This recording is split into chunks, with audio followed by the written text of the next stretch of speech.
What's up, everybody? Happy Tuesday.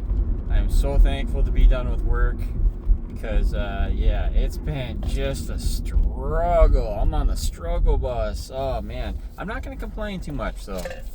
Tomorrow I get my stent out, and I cannot wait. But I had a thought today. Well, it was yesterday. It was kind of, this is a culmination of thoughts.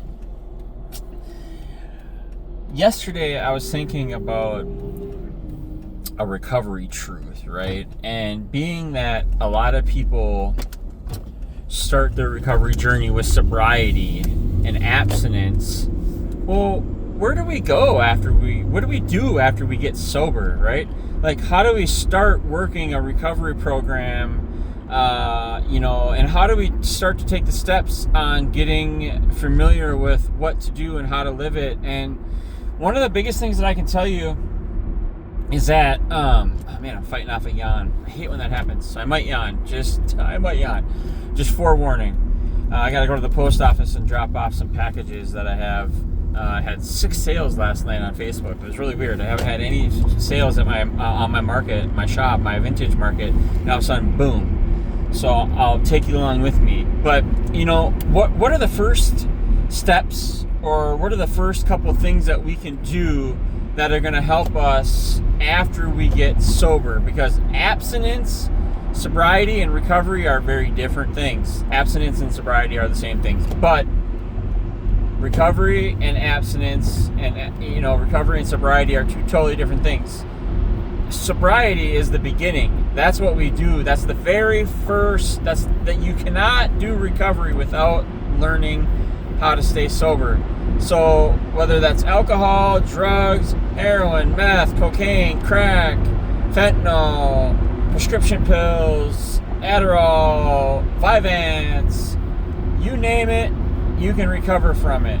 And this goes for, patterns and ways of being, behavior, right? Maybe you want to change who you are. You want to change your whole mindset. First, you got to have faith that everything's going to work out, because a negative attitude will not help you at all. So the very first thing is you got to have a can-do positive attitude. You got to believe in yourself.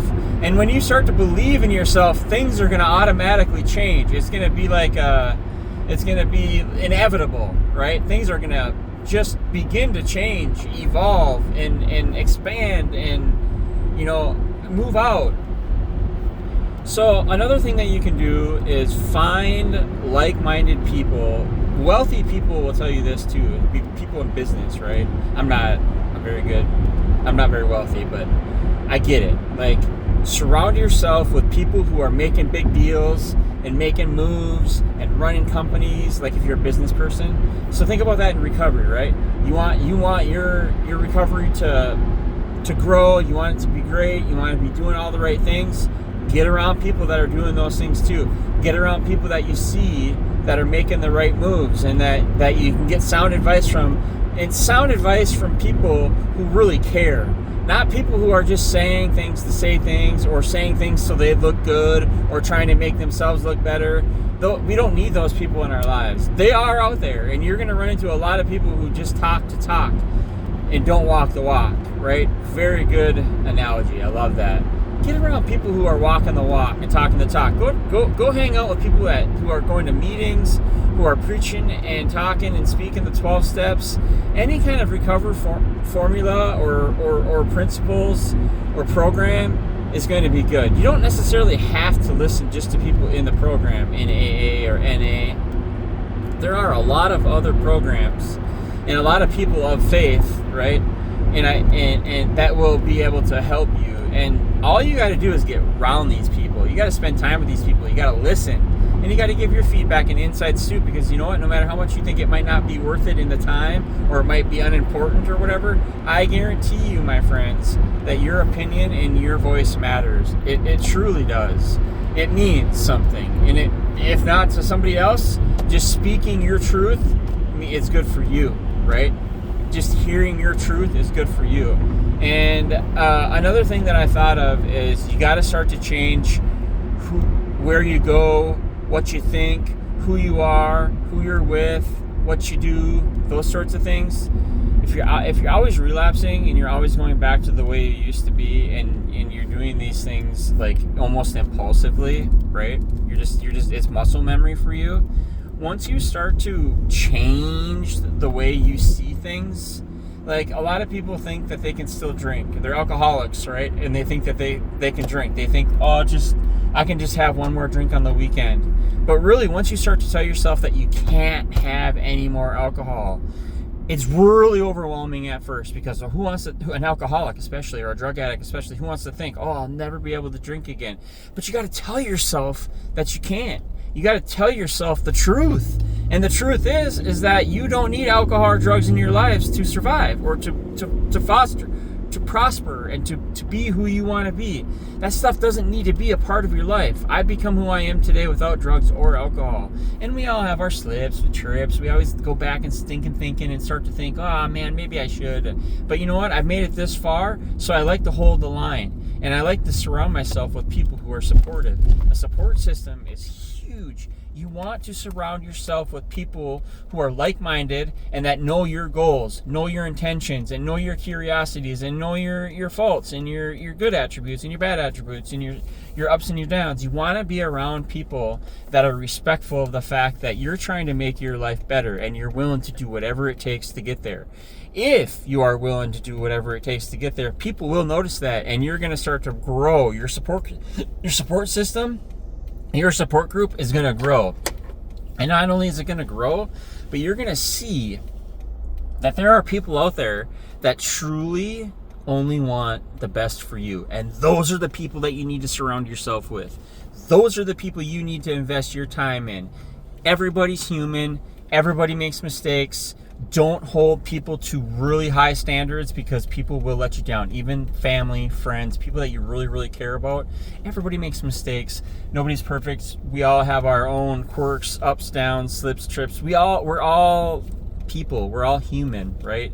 So if you spend time, fostering relationships that want you to do well, I think that is really good. And on the contrary, if you flip that coin over and you look at the backside of that coin, you also have to get the people out of your life that don't want the good for you, that don't want the best for you. And those people are apparent, and they're very apparent. You'll be able to tell who wants the best for you and who doesn't, because you know what?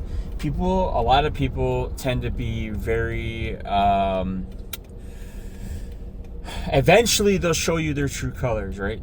People tend to put on masks. I think everybody has masks. Everybody has a mask for certain people, certain situations. We all put on a mask at some time or the other, but you can tell genuine people that don't have masks when they're willing to share the truth with you. They're willing to go out of their comfort zone to help themselves or others, and they're willing to tell you the truth.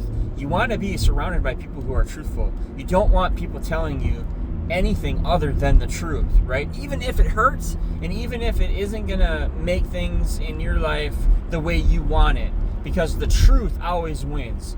Truth is king. Truth is king. There's no better thing than truth.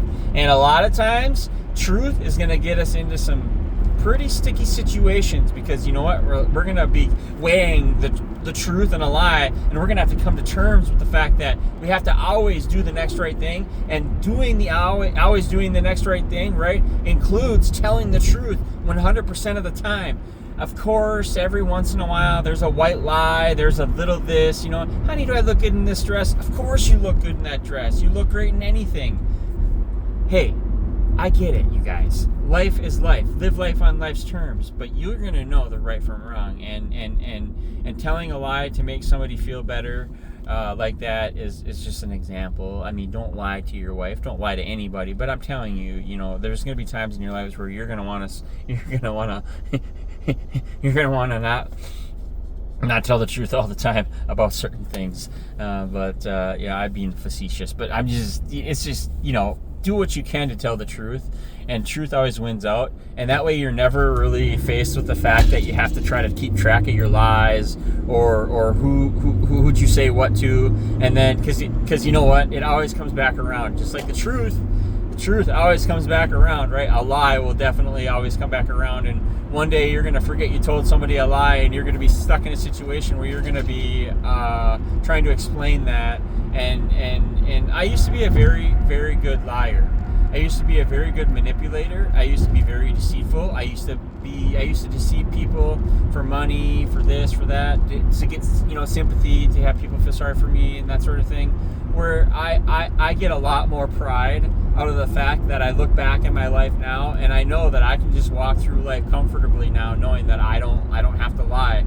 And sometimes I do say things that are out of pocket. I do say my opinion a lot, and a lot of people don't agree with that, and that's okay too. So I've lost a lot of friends because I maybe speak the truth too much, and if I see something, I say something, but that's just who I am. So people know what to expect, right? They know what they're gonna get, and and at the end of the road, when people are at my funeral and they're looking and they're celebrating the times and experiences they've had with me, I want people to say to themselves, you know what, that guy didn't budge.